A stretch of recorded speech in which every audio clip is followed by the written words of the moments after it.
పరలోకమందున్న తండ్రి, యేసుప్రభు నామమున మీకు వందనాలు తండ్రి. తండ్రి 2 వర్తమానాల్లో సహాయపడ్డారు. 3వ వర్తమానంలో కూడా మీ కృప చూపించండి, కనికరించండి. స్తుతి ఘనత చెల్లిస్తూ యేసు నామమున ప్రార్థించి వేడుచున్నాము తండ్రి.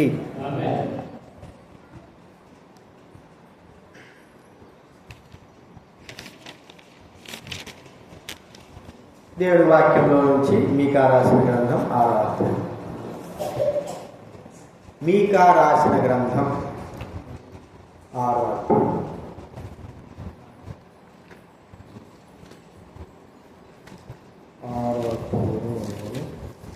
8వ వచనం చదువుకుందాం. మీకా రాసిన గ్రంథం 6వ అధ్యాయము 8వ వచనం మనమందరం కూడా కలిసి చదువుకుందాం.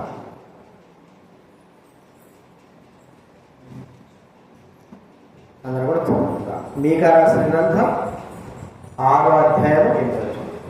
మనుషుడా, ఏది ఉత్తమమో అది నీకు తెలియబడి ఉన్నది.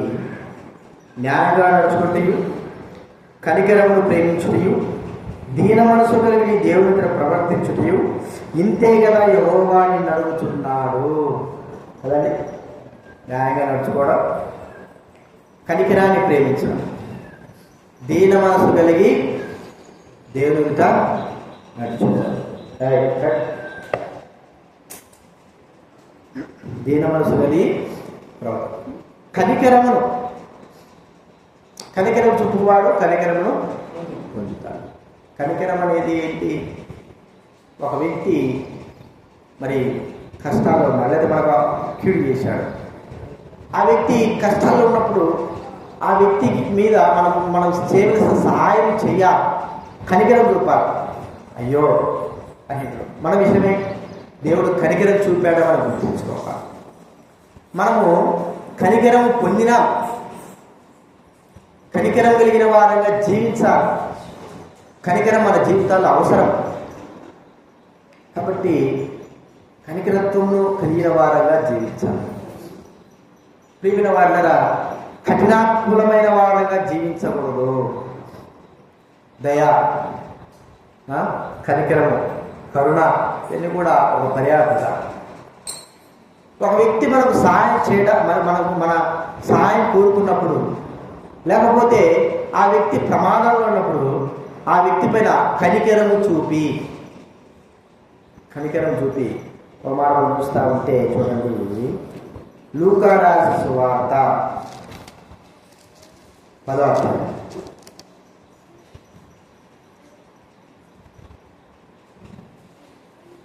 34. లూకా రాసిన సువార్త 10:34. లూకా రాసిన సువార్త 10:34 చదవండి ఎవరైనా.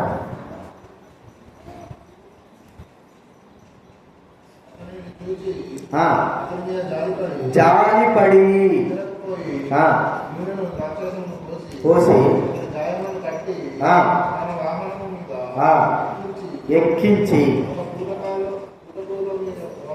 ఓడగోల వారి ఇంటికి వచ్చి కనికరం, జాలిపడి కనికరము చూపి అని మనం చూస్తాం. ప్రియమైన వాళ్ళ కనికరత్వము మనకి ఎంతో అవసరం. ఒక్కోసారి మనము కనికరపడం, కఠినాత్మం అయిపోతూ ఉంటాం.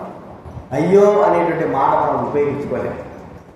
మనకు ఎవరైనా కనికరం చూపాలని ఆశిస్తాం, కానీ మనము ఇతరులకు ఎంతవరకు కనికరం కలిగిన వారంగా ప్రవర్తిస్తా ఉంటున్నాం.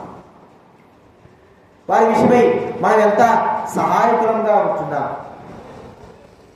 వారికి కనికరం చూపడానికి కొరకై కదండి ఆయన కరుణా వాత్సల్యత కలిగిన వాడు, కనికరం చూపిన వాడు.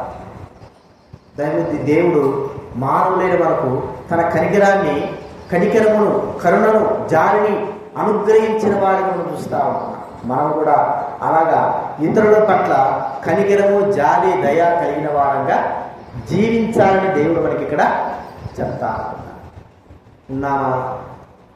మనం మరి అపవాది వల్లే కఠినత్వం కలిగిన వారంగా ఉంటున్నామా? జాలి లేని వారంగా ఉంటున్నాం? యేసు ప్రభు మరి అన్యాయంగా యేసు ప్రభు వారిని సిలువ వేస్తూ ఉంటే ఎవరు కూడా కనికరం చూపలేకపోయినారు. అయ్యో ఈ వ్యక్తిని ఇంత మంచి కార్యాలు చేస్తే ఎందుకు చంపుతున్నారు, ఎందుకు మరి జాలి దయలేని వారుగా జీవించారు ప్రజలైన వారు. కనీసం కొంతైనా సరే కనికరం లేకుండా వారు ప్రవర్తించినట్లుగా మనం ఇక్కడ చూస్తూ ఉంటున్నాం. కాబట్టి ప్రియమైన వాళ్ళ కనికరము కలిగిన వాడు కనికరం తము పొందుతాడు, జాలి కలిగిన వాడు జాలి పొందుతాడు, దయ కలిగిన వాడు దయ పొందుతాడు. దేవుడి వాక్యంలో ఎంతోమంది కనికరం చూపారు. వారు మరి ఒక మాట మనం చెప్పుకోవాలంటే మెఫీబోషెతు గురించి చూస్తే కనికరం చూపాడు దావీదు. అయ్యో మరి యోనాతాను బట్టి నేను ఈ వ్యక్తిని కనికరించాలి, క్షమించాలి, ప్రేమించాలి. ఈ వ్యక్తికి యోనాతాను బట్టి నేను మరి మంచి చేయాలా, యోనాతాను బట్టి నేను మరి మంచిగా ఈ వ్యక్తిని చూడాలా. ఇంత కనికరం చూపడానికి మనం ఏ పాటి వారమో అని మనం ఒకసారి గుర్తుంచుకోవాలి. కాబట్టి ప్రియమైన వాళ్ళరా, కనికరత్వము అనేది మనుషులు ఎలాగా ఉంటున్నారనేది కాదు. మనుషులైన వారు మన పట్ల కనికరం చూపరు, దయ చూపరు. మనం ఆశించడం కూడా వ్యర్థమే కదండి. మనుషులు మన పట్ల దయా కనికరం చూపిస్తారనడము ఆశించడం కూడా వ్యర్థమే. దేవుడు చూపించకపోతే ఏ మానవుడు కూడా కనికరం చూపిస్తాడనేది మనకు అర్థం. ఇంతమంది ఉన్నాము కదా, ఇంతమంది జాలి చూపిస్తారా, ఇంతమంది కనికరిస్తే మళ్ళీ వాళ్ళకి లేదు. దేవుడే చూపించాలి. ఏం చూపించాల్సి ఉన్నా కూడా దేవుడు చూపిస్తేనే కానీ ఏ మానవుడు కూడా కనికరం కలిగిన వాడుగా ఉండలేడు. మరి ప్రభు నమ్మినారు కదండి, ప్రభు నమ్మిన వాళ్ళు కూడా కనికరం లేకోకుండా కఠినాత్ములుగా ఉంటారు. ఎందుకంటే దేవుని యొక్క కనికరం మానవుడు తెలుసుకోవడానికి కొరకై మనుషుల హృదయాలు కఠినత్వంతో నింపబడిన వారిగా ఉంటాయి. కాబట్టి గుర్తుంచుకుందాం, కనికరం కలిగి మన జీవితంలో ఉండాలా. ఇంతే కదా నిన్ను అడిగేది. మరి పశువులలో చూపినట్లుగా ప్రజలలో కూడా మనం కనికరంతో చూపుతూ మనము దేవుని యొక్క నియమాన్ని ముందుకు కొనసాగించే వారంగా ఉండాలి. దేవుని యొక్క ప్రేమను కొనసాగించే వారంగా ఉండాలి. దేవుని యొక్క కరుణను ప్రజలకు చూపించే వారంగా ఉండాలి. కొంతమంది అంటారు కనికరమే లేదా, జాలే లేదా, దయే లేదా. నిజమే, ఒక్కోసారి మనకు అర్పిస్తూ ఉంటాం. కనికరం లేకుండా ఎలాగో ప్రవర్తిస్తాం. మనం అనుకుంటే యోగాశ్వత 8వ అధ్యాయం మనం గమనిస్తూ ఉంటే పాపం చేత పట్టబడిన స్త్రీ వచ్చింది. ప్రజలందరూ కూడా మరి అక్కడ ఎంతోమంది పాపంతో ఉన్నవారు ఉన్నారు, పాపం చేస్తున్నవారు ఉన్నారు.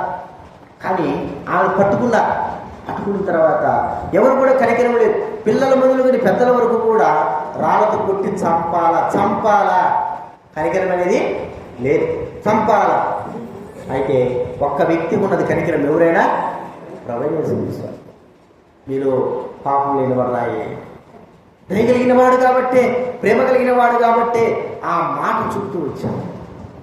కాబట్టి మనం కూడా అనేక విషయాల్లో అనేక దగ్గర కనికరము దయ అనేది మనము చూపించి దేవుని యొక్క మరి ప్రేమను మనము చూపించేవారంగా ఉండాలని దేవుడు మనతో మాట్లాడుతుంటున్నాడు. అలా ఉండడానికి దేవుడు మనకు సహాయము చేయదుగాక.